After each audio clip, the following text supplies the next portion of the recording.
Greetings, this is Alex from Pandora's Bread, and I have an idea for a game, a medieval fantasy adventure. It'll have swords, magic, dragons, and a huge open environment, and everyone's a zombie. To be fair, I wouldn't be surprised if it's already being developed. If you've been keeping up with trends in video games, you'll notice that many of the top-rated games in 2015 have zombies in them. Some just may have them around as basic enemies, but others use them as a driving plot point. They've crawled into popular culture with bumper stickers and t-shirts as well as movies.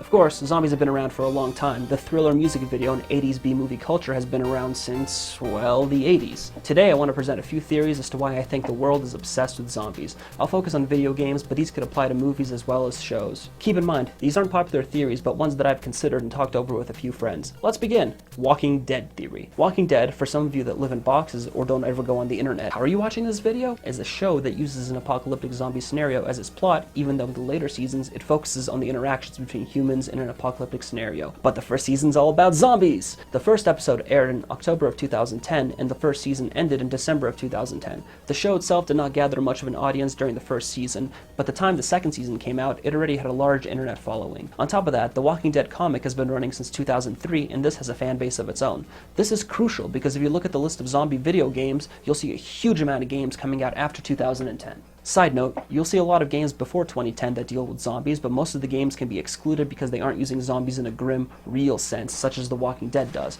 These games include Left 4 Dead and the Borderlands expansion and Plants vs. Zombies, but those are not the focus of this theory. You can see a lot of these survival games come out. DayZ, H1Z1, How to Survive, Dying Light, The Walking Dead game, and Safe House Diaries, to name a few. I won't ignore the fact that the idea of zombies is at least as old as human history, but the trend for games trying to be The Walking Dead cannot be ignored either. Most of these games have something else in common: a crafting system, an apocalypse, and an overwhelming sense of, I've seen this before. Right, it reminds me of The Walking Dead. For the most part, the atmosphere in the games listed above is one of loneliness and survival, a grim environment with zombies that legitimately pose a threat. Snowball Theory.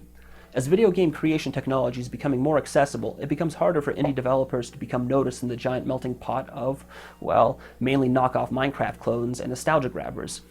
What better way to push yourself to the top than to grab the dirty coattails of zombie games? Zombies are easy to program. It's a wandering AI that sometimes chases. The zombies appeared, plot is easy to grab onto, and because of the popularity of zombies, zombies have become an accessible plot point. A player can sympathize with the main character who is afraid of dying, being eaten, and being alone. But players can't sympathize with zombies. Crowds of zombies mean nothing to the player. They're faceless targets. The Snowball Theory could be a counter-argument to the Walking Dead theory, as this is saying that zombies are around because they are familiar, and that nothing in particular started this trend. There exists two problems with this theory, though. One, I'm using the zombie trend as a reason for the zombie trend. In some cases this can be true, but it's a stretch and I'm not really prepared to argue why that's right. Two, it ignores the chance that zombies are included because the plot and the characters aren't the main point. Gameplay is. Examples where this is the case include Crypto the Necrodancer and the main character in Dark Souls. Though flawed, I do think it's interesting to consider. Trends are a lot easier to follow than digging your own path. Quicksand Theory. A while ago, Radiolab had an episode about quicksand. It was actually what sparked the creation of this video. Most people in their 20s might not know about quicksand, but the previous generations made a big deal about it. In schools, you were taught about how to escape quicksand. Kids before my time had sandboxes, and quicksand became a real safety concern. It was to the point where 3% of all movies released in the 1960s had quicksand in them, and the hype died by the mid-1980s. By the time the 90s rolled around, people had a postmodern view on quicksand. Everyone understood that it was a joke, and movies and cartoons started parodying the old quicksand fear. Maybe zombies themselves are the current generation's quicksand. Though I'm not sure any of us are actually terrified of zombies, it's impossible to avoid zombies in everything that we do. Zombie games could be a response to how goofy the idea of zombies and everything is. Even in 2009, there was an XBLA game called I Made a Zombie Game. Zombies are fun now, but I'm sure there are lots of developers that recognize how cheesy they are as a device and use it to their own advantage. Conclusion. I do not hold a qualified opinion on video games, and you're free to dismiss it as total bullshit.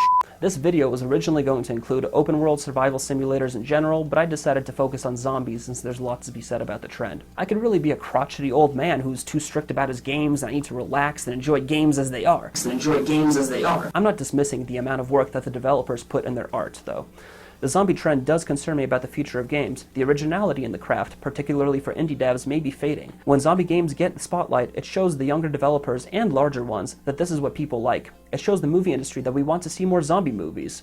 So big budgets are allocated to low-rated zombie flicks. Luckily though, I'm seeing more unique popular titles now than in the early 2010s. Let me know what you think about the zombie trend, what you think of my videos, or how your day is going. And thanks for watching. Doodles!